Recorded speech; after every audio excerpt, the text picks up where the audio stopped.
Bismillahirrahmanirrahim. Fabadala alladziina zalamu qawlan ghairal ladzi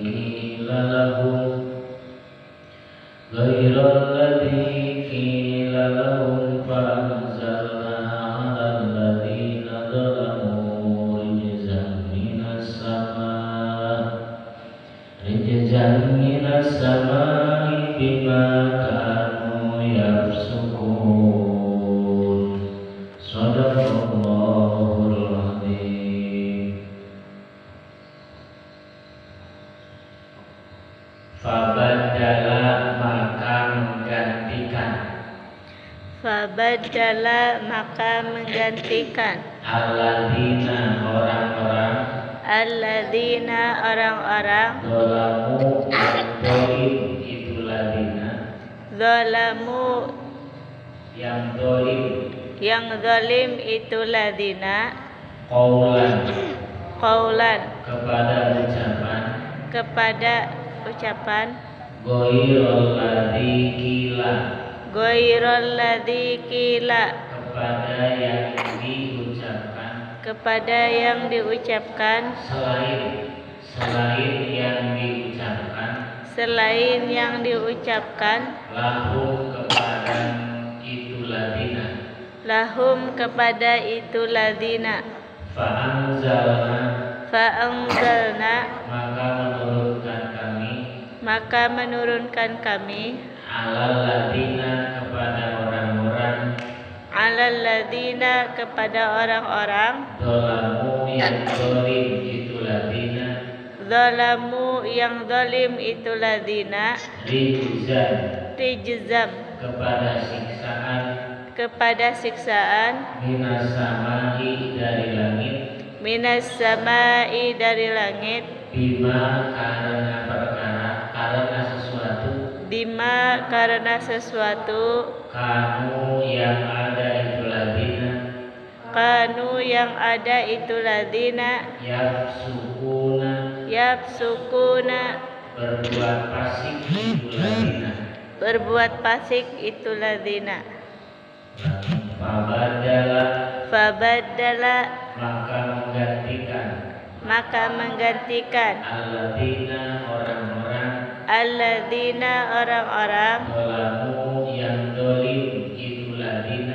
zalamu yang zalim itu ladina qaulan kepada ucapan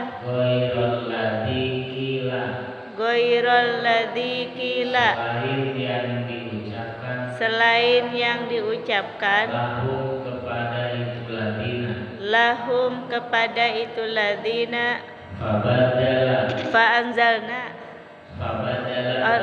ulang lagi. Fabadala maka menggantikan alladzina orang-orang zalamu yang zalim itu ladina qaulan kepada ucapan ghairul ladzi qila selain yang diucapkan lahum kepada itu ladina. Fabadala maka menggantikan alladzina orang-orang zalamu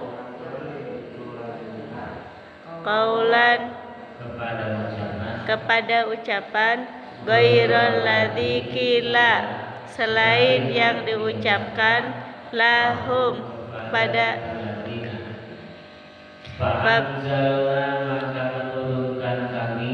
Fa'anzalna maka menurunkan kami alal ladina kepada orang-orang zalamu yang zalim itu ladina rijza kepada siksaan minas samai dari langit bima dengan sesuatu bima karena sesuatu gitu. Bima karena sesuatu. Karena sesuatu. Kamu yang ada itu ladina. Kanu yang ada itu ladina. Yafsukuna berbuat fasik itu ladina. Berbuat fasik itu ladina. Fa'anzalna maka menurunkan kami. Fa'anzalna maka menurunkan kami. Alal ladina kepada orang-orang. Alal ladina kepada orang-orang. Dolamu yang dolim itu ladina. Zalamu yang zalim itu ladina. Rijzan kepada siksaan. Rijzan kepada siksaan. Minas samai dari langit. Minas samai dari langit. Bima karena sesuatu. Bima karena sesuatu. Kamu yang ada itu ladina.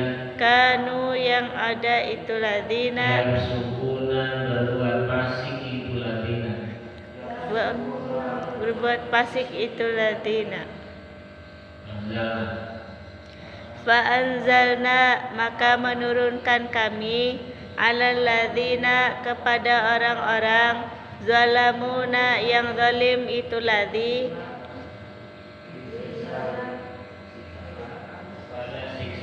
Rijzan kepada siksaan. Minas samai dari langit. Bima karena sesuatu. Kanu yang ada itu ladina. Yafsukuna Berbuat fasik itu ladina.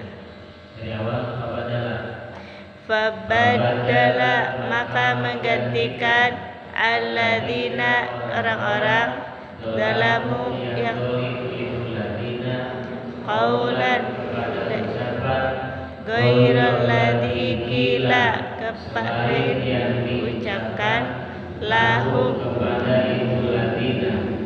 Fa'anzalna maka menurunkan kami alal ladina kepada orang-orang zalamu yang dolim itu ladina. Rijzan kepada siksaan. minas samai dari langit.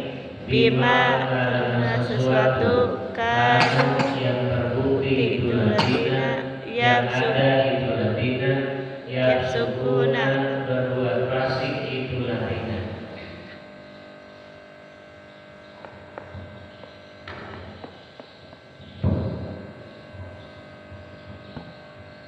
Fabadalal ladina dolam qaulan. Fabadalal ladina dolamu qaulan. Maka kemudian orang-orang yang dolim itu mengganti ucapan selain yang diucapkan kepada mereka. Ucapan yang mana? Yang kemarin. Kemarin diucapkan kepada mereka itu apa?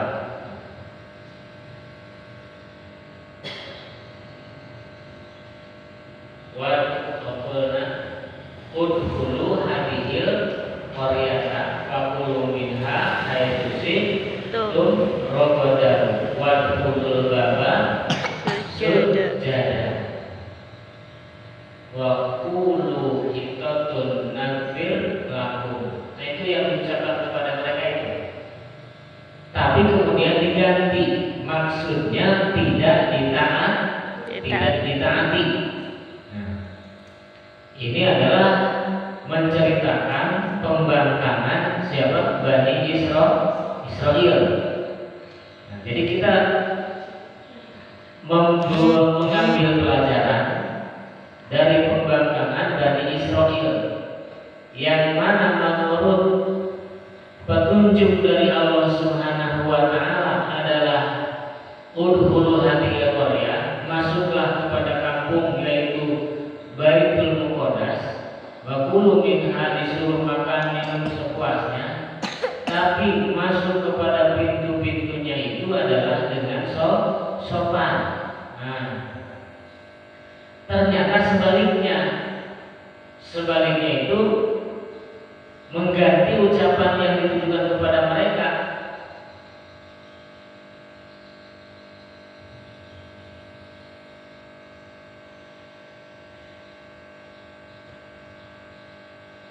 Menentang artinya menolak yang disuruhkan.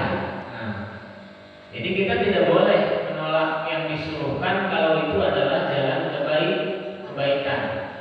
Apalagi kita masih dalam masa-masa pendidikan. Pasti yang diajarkan atau yang disuruhkan itu adalah sesuatu yang baik, yang bermanfaat. Disuruh gurunya adalah belajar. Belajar itu sesuatu yang baik atau buruk? Baik, tapi disuruh belajar malah main. Itu berarti menggantikan ucapan yang ditujukan kepada kita dengan yang dimaksud. Disuruh belajar malah main. Disuruh lagi misalkan bersih-bersih malah ngumpet atau malah pergi dan seterusnya. Nah, ini adalah sesuatu yang dilakukan oleh Bani Israil, mengganti ucapan yang ditujukan kepada mereka. Ini pakai baju di bantal. Sehingga mereka yang dolim, artinya tidak semua, sebenarnya tidak semua. Ada yang baik, yang taat ada.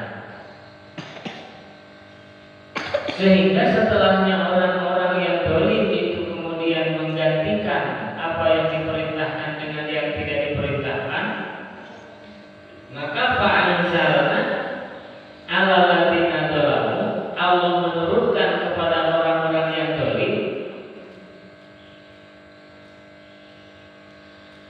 rizan alihadaban, siksa dari langit, bimakan yafsukun, karena sebab kefasikannya, urujuhum minat, keluar daripada ketaatan. Fahalaka minhum bisa'atis sab'una alfan, maka mereka kemudian rusak. Maka kemudian mereka rusak di mereka itu di dalam 70 bisa'atis sab'una alfan, 70.000 saat. 70.000 saat di sini bisa dikatakan jam atau waktu ya, 70.000 waktu. Ini adalah merupakan pelajaran bagi kita bagaimana Allah Subhanahu wa taala menurunkan siksaannya bahkan waktu masih di dunia. Nah, waktu masih di dunia. Kalau kita merasa bahwa Allah tidak berbuat apa-apa atau misalkan tidak memberikan hukuman, tidak memberikan siksaan, maka itu adalah sebuah tantangan yang lebih besar. Misalkan kita diberikan sakit, ini musibah dari Allah atau bukan? Bukan, ini penyakit biasa saja. Nah, itu malah menentang kepada Allah. Padahal Allah yang memberi sehat, Allah yang memberi sakit. Kemudian Allah Subhanahu wa taala memberi kesulitan dalam kehidupan. Apakah itu bukan sengaja Allah yang membuat? Kemudian kita mengatakan, bukan, ini bukan dari Allah, ini kesalahan kita. Karena salah teori, karena salah perhitungan. Jadi kita mengalami kerugian. Jadi kita mengalami kecelakaan. Seolah-olah Allah Subhanahu wa taala tidak ikut campur. Nah, maka yang seperti itu adalah merupakan pembangkangan kepada Allah Subhanahu wa taala. Nah, karena kita orang beriman sudah ditanamkan di dalam hati kita sejak mulai belajar rukun iman. Rukun iman yang keenam apa? Percaya kepada qadar dan qadar. Percaya kepada qadar dan qadar, baik dan buruk dari Allah. Baik kita sehat, pintar, kuat, tidak ada masalah apa-apa, berarti itu dari Allah. Dan itu adalah merupakan nikmat. Kalau Allah memberikan sakit, memberikan kesulitan, memberikan cobaan, memberikan bencana, memberikan wabah dan seterusnya, itu juga kita harus meyakinkan bahwa itu juga dari Allah Subhanahu wa taala. Berarti ini dalam hal ini kita sedang belajar tentang hakikat, belajar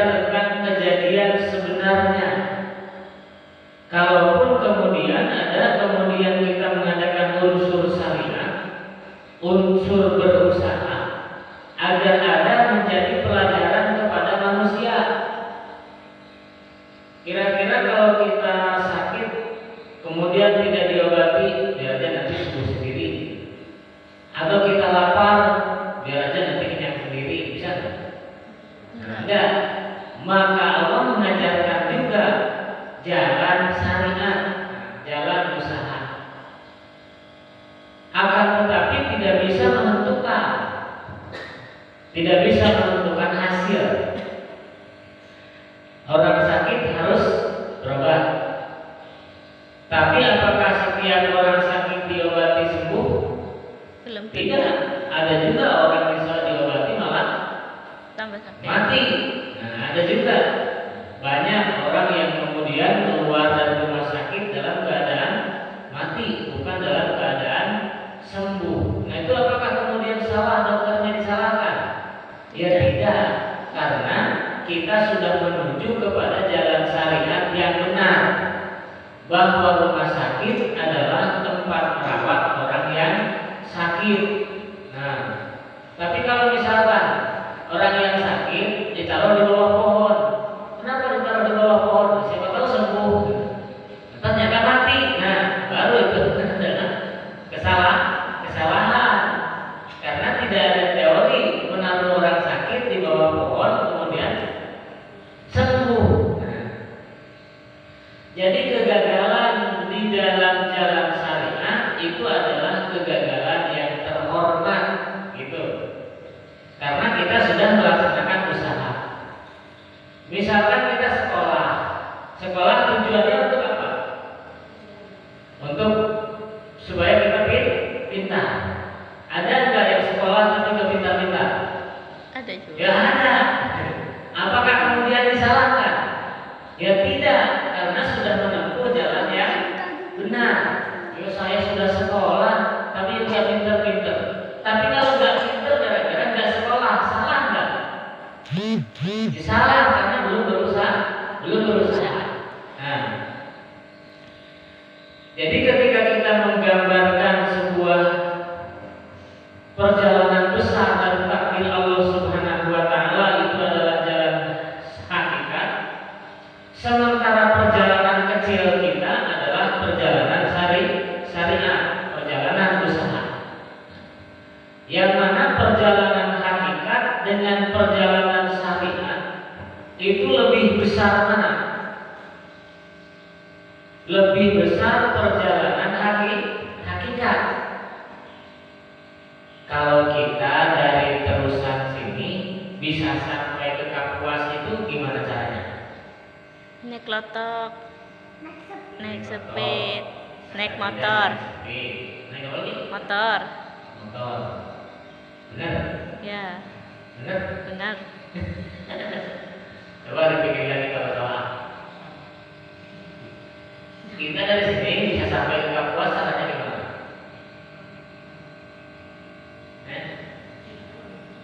Naik lotok. Berarti usaha kita bukan? Usaha. Ya enggak, kita cuma duduk di lotok enggak ngapa-ngapain. Berarti gara-gara kita atau gara-gara kelotok kita sampai ke Kapuas? Gara-gara lotok. Ya gara-gara kelotok. Usaha kita ada enggak? Ada, berjalan dari rumah ke pinggir Sungai. naik kelotok enggak? Kenapa tadi enggak disebut? Kenapa kamu dari sini terusan bisa sampai ke Kapuas? Caranya gimana? Naik kelotok. Kenapa jalan dari rumah ke dermaga tidak disebut gitu? Nah, karena itu adalah usaha yang kecil, perjalanan yang pendek. Usaha yang besar dan perjalanan panjangnya adalah perjalanan kelotok.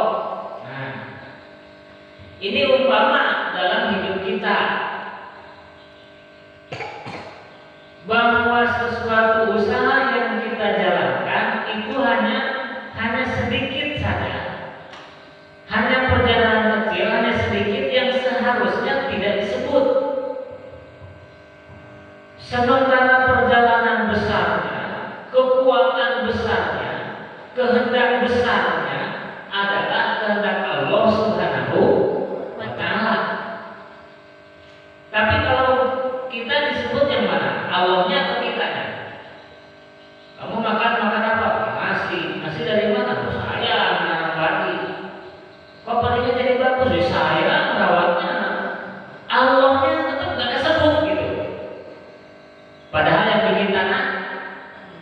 Allah. Yang bikin air? Yang bikin angin? Yang bikin matahari? Yang bikin oksigen? Yang menumbuhkan dari pendek menjadi tinggi? Yang dari tinggi menjadi berbunga berbuah? Nah, kenapa gak disebut Allah? Kenapa kamu bisa makan? Karena Allah. Oh, hebat. Seperti kita ditanya, kenapa kamu dari Terusan sampai ke Kapuas? Dengan karena sebab apa? Karena naik kelotok. Karena peran besarnya adalah kelotok. Padahal usaha kita juga di situ ada. Perjalanan kita dari rumah ke dermaga itu usaha kita. Tapi karena kecil, pendek, tidak usah disebut. Nah, seharusnya usaha kita jalan syariat itu hanyalah kecil, hanyalah perjalanan pendek.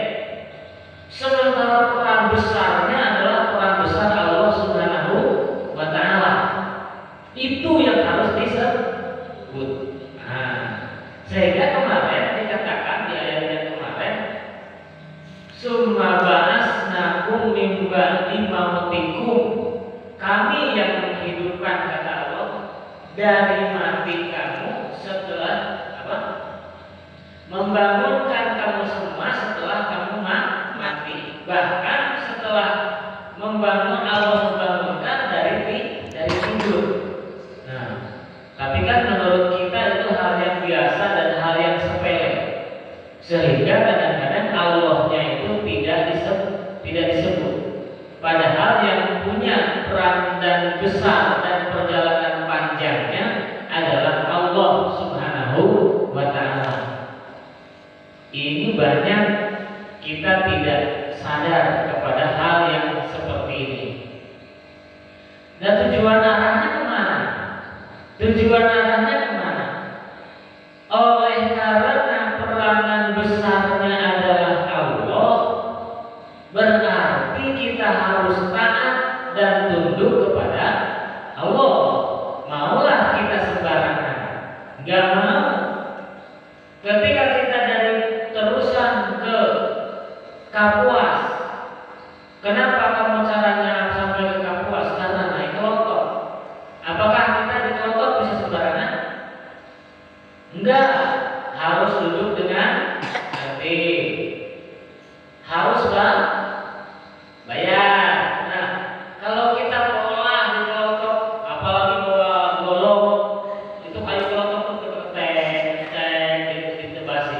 Lah orang punya kelotok marah nggak? Ya marah. Apalagi turun tidak bayar. Marah. Nah, kita naik kelotok harus ikut aturan paman kelotok. Lah kita hidup di dunia ini punya siapa? Punya Allah. Harusnya ikut aturan siapa? Ya aturan Allah. Lah kalau kita atur sendiri dewe, merusak, berbuat dosa, berbuat maksiat, Allah marah nggak? Marah. Makanya Allah menyediakan siksa. Di dalam ayat ini diturunkan siksa dari langit. Berarti mulai di dunia ini Allah sudah menurunkan siksaan. Apalagi nanti di akhirat, siksaan dari Allah yang berupa kejadian yang ada di bumi itu adalah yang dari langit. Kira-kira hujan bisa jadi siksaan enggak? Bisa. Hujan terlalu besar, airnya terlalu banyak. Akhirnya Banjir. Nah, itu adalah ternyata hujannya menjadi siksaan. Ada hujan tapi menjadi berkah. Ya ada hujan yang memenuhi atau sesuai keperluan untuk menyirami tanaman, untuk kemudian kita keperluan mengisi air sumur kita menjadi penampung, menjadi ada isinya, untuk kita minum, mandi, mencuci. Kalau sekedar untuk memenuhi keperluan kita sehari-hari, nah maka itu adalah nikmat, itu adalah anugerah dari Allah. Air. Tapi kalau terlalu banyak, maka menjadi siksa. atau Allah menurunkan siksa dari langit dengan cara membendung langit sehingga tidak menurunkan hujan. Kalau tidak turun hujan, yang turun apa? Siksa. Siksaan apa? Siksaan panasan, siksaan kekeringan. Karena kepanasan kita tidak betah, karena kekeringan tanaman tidak baik. Benda-benda yang mati mudah kering, mudah terbakar. Jadilah sering kebakaran. Setelah kebakaran muncullah kabut asap. Siksaan bukan? Siksaan itu kesalahan Allah atau kesalahan manusia? Kesalahan manusia. Dan kadang-kadang dari kesalahan manusia yang bersalah, tapi kemudian manusia yang tidak bersalah ikut-ikutan kena. Nah, harusnya semuanya paham bahwa Allah Subhanahu wa taala bisa menurunkan nikmat, juga bisa menurunkan siksa. Kita mendapatkan nikmat dari Allah karena kita taat kepada Allah. Kita mendapatkan siksa dari Allah juga karena melaksanakan maksiat kepada Allah, melaksanakan dosa kepada Allah. Itu adalah dari satu ayat buatin apa tadi? Fabadaladzina dzalamu qaulan ghairal ladzi qila lahum fa'anzalna 'alal ladzina dzalamu rijzan minas samaa'i bima kanu yafsukun. Dan karena berbuat fasik itu berbuat salah.